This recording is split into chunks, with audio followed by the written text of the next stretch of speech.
day mga ka-EA. So for today's video, so ito yung ating kabuuan ng Flyers Love mga kalapatids, no? Dun sa mga nagtatanong pa rin, sa mga bago nating viewers dyan sa YouTube channel, Facebook. So ito yung ating Flyers Love sa likod. So ito, isyari po ito sa slatted angle bar na nabili ko mismo sa Shopee. So kada isang order na isang ganun, parang 6 feet, meron 3 feet. So depende yan sa haba. So, pag umorder kayo, mas maganda marami yan para isang shipping delivery fee na lang. Kasi meron pong delivery fee yan pagdating sa Shopee kasi medyo mabigat po yan. So, siguro na konsumo ko dito nasa more or less 25 to 30. Tapos gumamit lang tayo na slot ng steel matting. At the same time, yung flooring ko nga dito is yari sa Hardiplex. Ayan mga kalapatid. So, nandito, Team North and Team South natin. Mamaya papakita ko sa inyo yung mga natitira natin ng mga ibon from gagamitin natin sa South, no, sa national race. Sana makatapos ng training hanggang derby. Tapos yung ngayong ongoing training natin sa North naman. Ayan. So, meron lang tatanong din mga kalapatids kung ano nga ba yung mga ginagamit natin pang support sa mga young bird, no, pagka nagpapalaki tayo para manatili silang healthy tsaka hindi nasasakang. Ayan. So, dito, ito mismo yung likod ko lang ng mga kalapatids. Ito na rin yung pinaka breeding section natin mga kalapatids. So, ito mga EA, yung gamit natin dito, ayan, Victory Pills, Red Cell, tapos Calcium Lactate. Mamaya papakita ko sa inyo kung paano yan ginagamit para sa ating mga young bird. Tapos ito, mga naka-ready na rin yung mga patokan nila ngayong umaga hanggang mamayang hapon. Basta hahati-hatiin ko yan. So may oras tayo ng pakain, so dapat masunod yun. So ito, naka-ready na rin yung mga malinis na pakainan tsaka tubig nila ngayong umaga.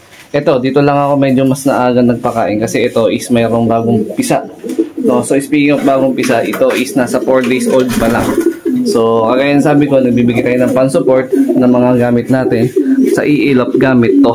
Pero, nag-i-start po ako magbigay ng vitamins o mga gantong suplemento sa mga young bird pagdating ng 7 days old na young bird. Ayan. So, ito yung ating Team North and Team South. Ayan, malinis na rin yung ating Flyers Love. Ayan. May mga mangilan-ngilan na bagong droppings pero goods na goods naman yan, no? Ayan. Ito, ano to? Part to ng Team South natin, si Ampon. Ayan, pinaampon sa atin ng isang tropang kalapatids natin. Ayan, shout out. Tapos ito, yung mga ibon natin na iba. Mamaya kukunin ko yung iba nating ibon, papakita ko sa inyo. Tapos, meron nga rin pala akong naka-line up na pan-trending bird natin ngayon. So, medyo matagal na rin tayo hindi nakapagpa-trending birds. May mga nagtatanong kung kailan nga daw. So, ito na yon. I-introduce ko sa inyo. 2 ibon yan. And then, 50 points only. Ayan. 50 lang mga kalapatids, no? 2 beses ka na may chance ang manalo. Pagdating ng second quarter, end result. Tapos, fourth quarter, final result. So, papakita ko sa inyo yung mga naka-line up natin sa pa-trending bird ngayon. Parehas possible cup ng mga ka-EA. So ito is Japan cross dun sa Stadtband Red Vandenbroek na ibon natin dito. Ito yung parent. Ito. Yung Japan galing kay Sir Longhair TV ng Pampanga. Kilala nyo naman yan. Doon nanonood kayo ng mga vlog niyan. Vlogger din na kalapatid siya to. Si Sir Bench. Tapos yung SBR cross Vandenbroek. Galing naman yun. Bio Pigeon. Imported parehas yun. So, ito yung kanilang inanak. Ayan, Blue Bar. Yung isa, yung Smith ito, meron na may-ari. Papadeliver ko na by Wednesday. So, possible ka. Ayan, ang ganda ng hito. Second quarter to, 50 points lang. So, yung 50 points mo, kung hindi tumama ng second quarter, fourth quarter, may chance pa yun. So, 2 beses ka pa pwedeng manalo if ever talagang siswertihin ka. Tapos, within NCR, free delivery na yan, free shipping. Pero maximum share natin sa delivery fee is 500 lang. Pagka lumagpas doon, ang magdadagdag, yung mismong lucky winner na. Possible ka. Ganda ng hipo. Ayan, o. Lakas na rin kumain. Ayan, mga kalapatids. So, para naman makasali, ayan, sa mga nagtatanong, sa Facebook page po kayo mag-PM sa akin. EA Love TV. Facebook page yan. Nag-iisa lang naman yung EA Love TV natin. Ayan. So ito is second quarter natin. Ayan. A few moments later. Ito halos nakawalay ko lang nito mga kalapatids. Siguro 1 week pa lang o 5 days. So, possible crack pa din to. Ayan, off color naman siya. Fourth quarter result naman nung possible magiging winner nito. Ayan. So, take note yung 50 pesos nyo, 2 beses pwedeng manalo. So, 100 slot only lang yan. So, first come first serve lang sa 100 slot. Basta mag-direct PM lang kayo agad sa Facebook page para at least makatalpa kayo. So, ito is bloodline no ating Reiso Buyog Leyte na nakakross dun kay Mr. Solo.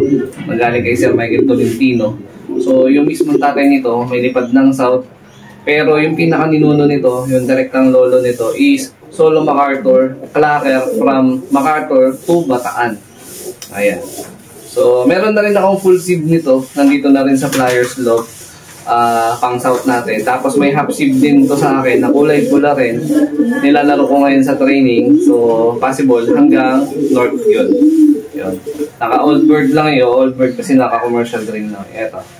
Yan. Fourth quarter result to yung possible cock din to. Yan. Halos kakawalay ko lang nito. Hindi pa ganun kabuo yung katawan niya. Pero malaki na rin. Ayan. So, yun. Rektang mensahe lang mga kalapatid sa ating Facebook page. 75 years later. Ito mga ka-EA, yung full sibling nung pula. Ayan. Full sibling talaga to. Ayan. Halos pa-mold pa lang. Ayan. Naka-ring band ko na MacArthur, PHA, tapos BPCM combine. Ganito yung possible na magiging itsura nun. Tama ba? Oo, halos ganito. Pero meron na rin nilabas yung magulang nito na mas recessive yung pagkapulan. So ito, para lumabas is black check. Red check pala. Ayan.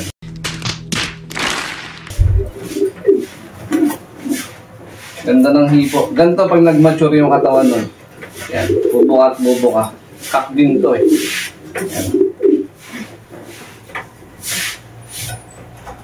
Naka-double band natin. MacArthur BBCM. Yan. Full sip nito yung fourth quarter.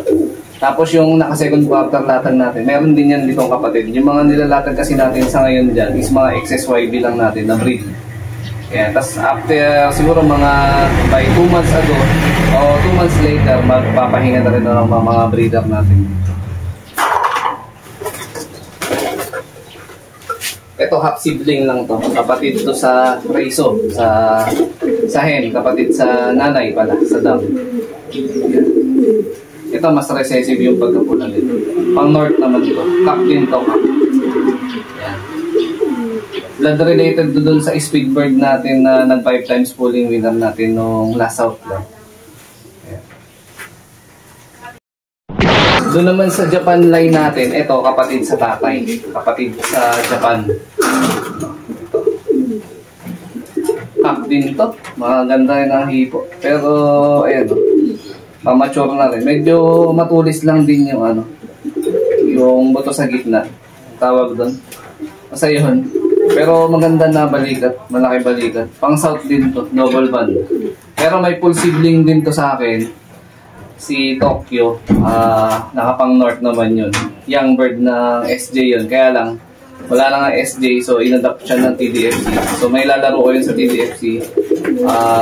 Old bird category na lang. Pero itatagos natin pa rin ng BBCM yan.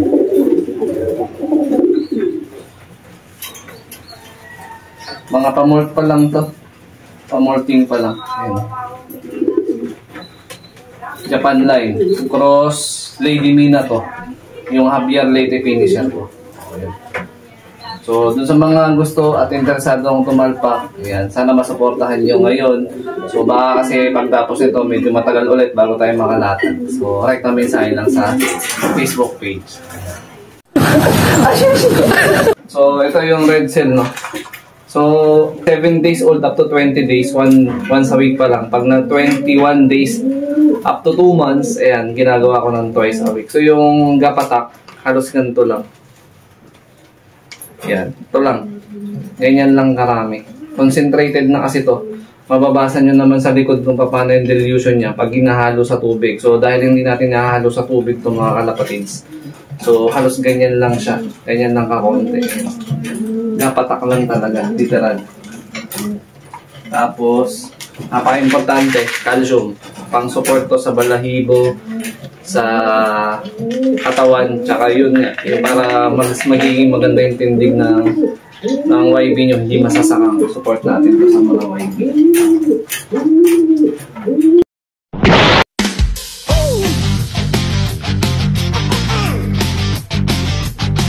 Naglalaban ang mga ibon, sila nga nananamasigla. Racing pigeons, dito walang takot sa karera. Pakpak, Ninyukim, mabilis pa sa ipo-ipo, hari ng karera.